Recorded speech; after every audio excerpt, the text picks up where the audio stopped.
Salut tout le monde, bienvenue sur ma chaîne. Moi c'est Christelle Pondy. Ici je vous partage les conseils, les astuces, mon expérience concernant Campus France et votre séjour en France en tant qu'étudiant, les astuces bien sûr.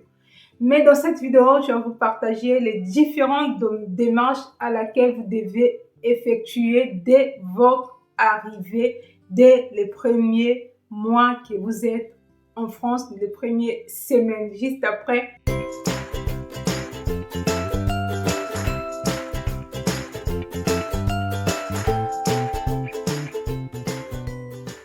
Comme vous savez, Fête Campus France, ça ne s'arrête pas par là. Et une fois sur le territoire, vous devez aussi faire certaines démarches.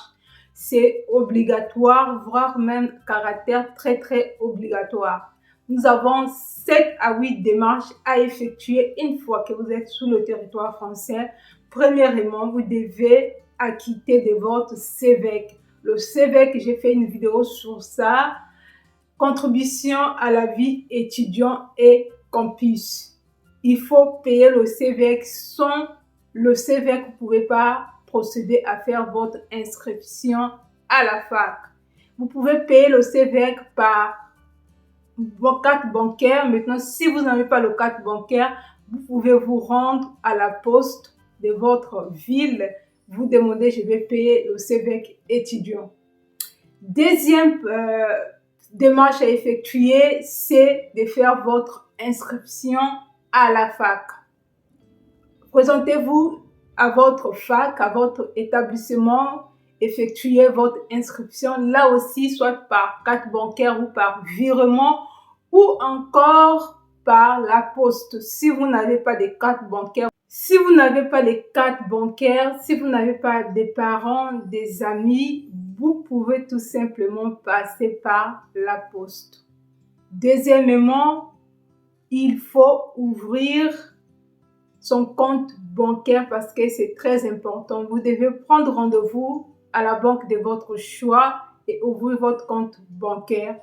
Et quatrièmement, vous devez vous inscrire à la plateforme Amélie pour l'assurance de santé parce que sans ça, vous n'aurez pas la carte vitale. Sans ça, vous devez avancer certaines sous. Et vous devez aussi déclarer votre médecin traitant. Cherchez dans votre environnement, dans votre commune, dans votre quartier, le médecin traitant parce que c'est très important. Vous devez déclarer votre médecin traitant auprès de la Sécu, donc la mutuelle, la caisse de santé, la sécurité sociale.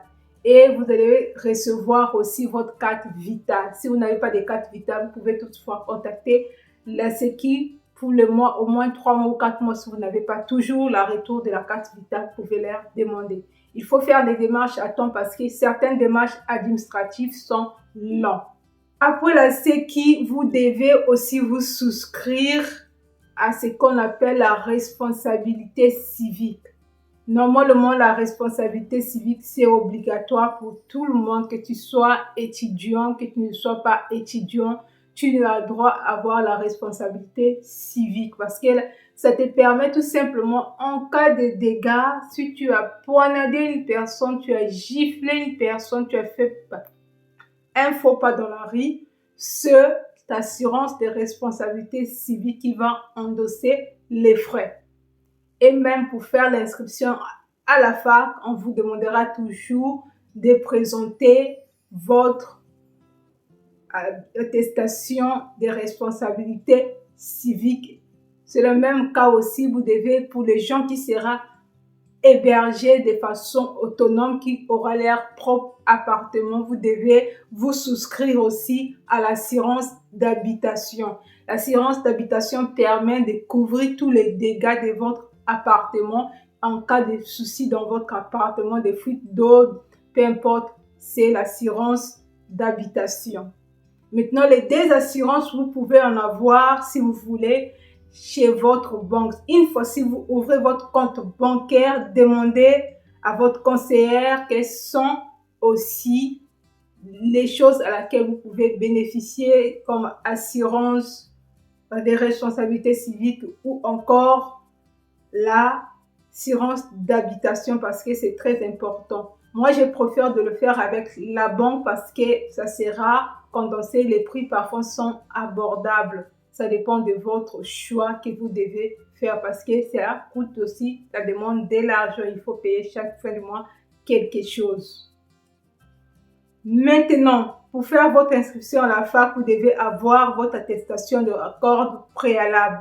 Vous devez avoir vos relevés des notes. Vous devez avoir votre lettre de motivation, votre CV, votre diplôme et aussi le passeport. N'oubliez pas, 8e chose, c'est très important, la validation de votre visa étudiant. Vous avez au minimum 3 mois pour valider votre visa étudiant. Sans ça, vous n'aurez jamais le titre de séjour. Vous serez déclaré étudiant en situation irrégulière. Donc, votre visa plutôt est annulé. Si vous ne validez pas votre visa d'office, il est annulé. Donc, respectez les règles de validation de votre visa. C'est très important pour pouvoir renouveler celle-ci l'année prochaine. Donc, voilà un peu les démarches que vous devez effectuer une fois sur le territoire français. Ces démarches sont très capitales, sont très importantes à faire.